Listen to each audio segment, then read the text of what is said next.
What's up, guys? We're back in the shop, jerkbait fishing. Um, Nobody home again, so I'm trying to self-film myself. So bear with me; it's not the best. But back to jerkbait fishing.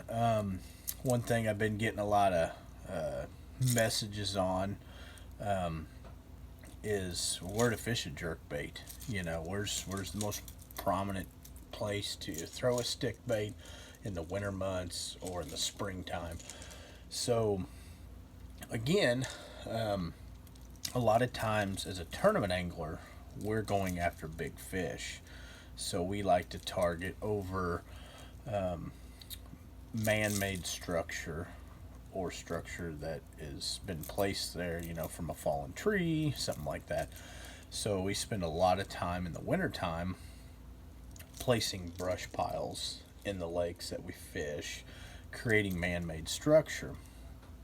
Um, what I mean by that, that's either a brush pile, a Christmas tree that's left over from Christmas. We sink them, whether it's a brush pile that we've built and placed, somewhere in a pocket, on a point, something like that. Um, Mainly through the winter, you still have some shallow fish, but you have a lot of fish near deep water. So we're fishing structure that is, I would say, closer to the main lake, maybe, or the main, deeper water area. And then as spring gets here and moves on, we're fishing more areas, where the fish are congregating to go spawn. Here in Missouri, our fish spawn everywhere from middle April, depending on the winter, up until probably middle of May. That's when it really gets going. First of May, middle of May, it really gets hot and heavy. Let's turn the camera. I see a light up here. Sorry about that. There we go. Anyways, so that time of year is different than in the winter time how we fish it. We're looking for more rockier banks, steeper banks where we're throwing a jerk bait. When you get into springtime, you're looking for more like cutoff points from where them fish spawn. So if you have a big creek and them fish are, they're going to spawn in that pea gravel area, where there's a harder surface area. We're looking for ditches, channel banks, stuff like that. So them are kind of three areas that we put structure and throw a jerk bait over.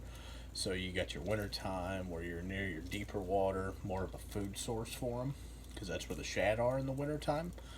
As spring gets on, it's just kind of like a train. You're just kind of moving back in there. Some of the stuff we fish, like I said, is brush piles, Christmas trees, stuff like that, and then also, structure that was put there by nature, whether it's a tree fell, and it's on the bank and it's near deep water. We do throw over that stuff too. But again, going back to jerkbait selection, we place our structure depending on what we're throwing, kind of what we talked in the first two segments, at line size of how we get our baits down. So sometimes we might put structure in a 10-foot range where we want that bait to get down. So as a tournament angler, I know guys are just going to pull a bait out of a package and throw it, and I know that bait is going down 5 foot. So I want my structure to be a little bit deeper, so then I know I can get a bait down there to that 6, 7, 8 foot range where I'm right above that brush pile. So that's where we throw it in the winter time. And then as springtime gets here, as we move on, the water starts warming up. Right now it's actually cooling down because we're going into winter. But as spring gets here, it's starting to warm up when them fish start congregating back in them creeks, planning to spawn. We're looking for structure that holds 1 or 2 fish. Again, that's where color comes into play, I think, a little bit more, where you want that right color for the water conditions. And some colors just are big fish colors, just like I showed that one earlier. That's a Lucky Craft pointer, but that's that fishback attack color. That is absolutely a big fish color. It catches big fish. You don't get the numbers of bites like maybe on, you know, get off there. Anyways, Elegy Bone. That's a great color. Catches a lot of numbers. Catches big fish too. But when I'm targeting just big fish, I'm going to throw confidence colors like that fishback attack from Crank Wraps.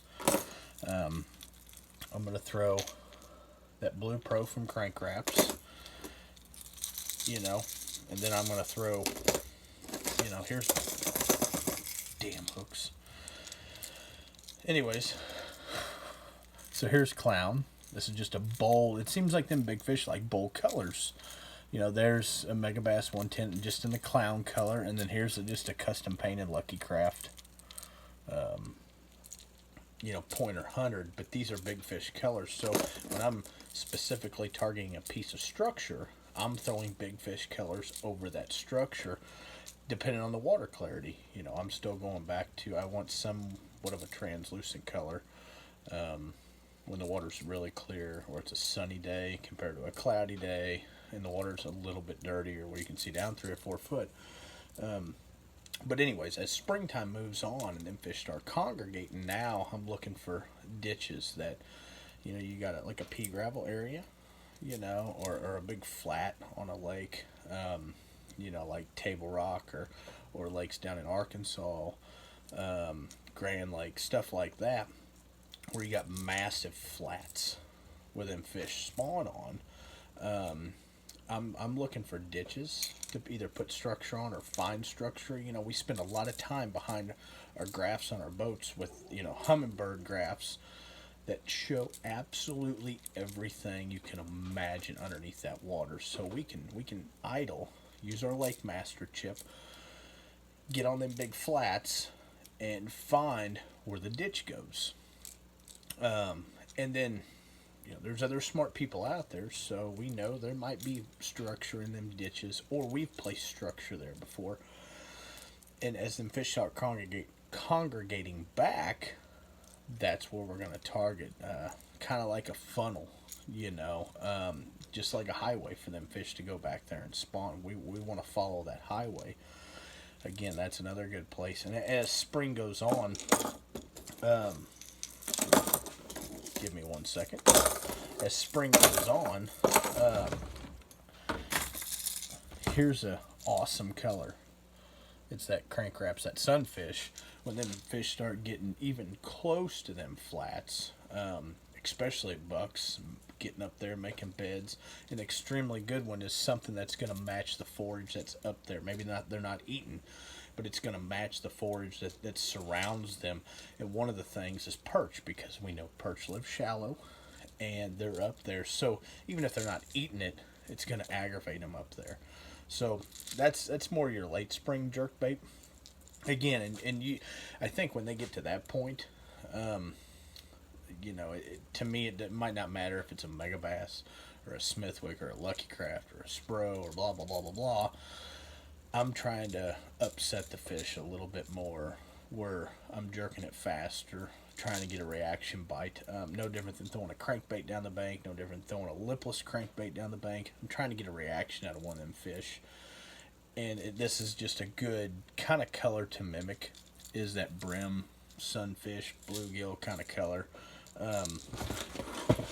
And sometimes, depending on what region we're in, what we're fishing, some lakes, ponds don't have shad in them, so you're mimicking, you know, different forage. But a lot of times we'll pull out, you know, some bigger stick baits. Like this is a Rapala Husky jerk. That's an excellent shallow water. Again, the Rogue, the Smithwick Rogue is a good one. And then there's another Rapala Husky jerk. These are all good shallow water, you know, jerk baits. But like I said, when we're fishing structure, making it real is the absolute most critical thing to me. I still think there's a big, I think when it's cloudy, it opens up for a whole nother chapter of fishing. But maybe when it's sunny or the water's clear or somewhat stained, I think making it real is very, very important because, again, going back to what we fish structure, and what's around that structure is sunfish sometimes, but a lot of crappie, you know. So, again, that's why these crank wraps are so, to me, I like them because now I can put the most realistic, instead of throwing that dude over a brush pile. It does look like a shad. It might mimic a crappie a little bit, but why not throw something more realistic? So I think that's where that comes into play. Over that is you're mimicking what is in that brush pile. If there's a fish in there, what's swimming around above his head? Now there could be shad there too, but majority of crappie specks or whatever you want to call them, majority of them, that's them big bass, forage. They eat them crappie. They eat shad also. But when you get in them lakes, no different than going out to California. Them fish get big because they're eating rainbow trout. These fish in the Ozarks get big because they feed on crappie. So you might as well show them something extremely, extremely real. So again, we'll talk more about it tomorrow night. If you got any comments, drop them below. Private message me. We've been doing awesome. I've been answering a lot of questions. Getting between 15 and 30 messages.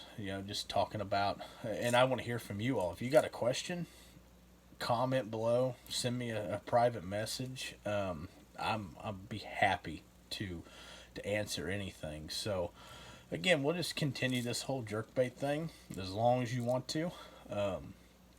Drop some questions down below in the comments, private message me, and we'll just keep going from there. So everything's good. We'll check you later tomorrow night. We'll do another video. So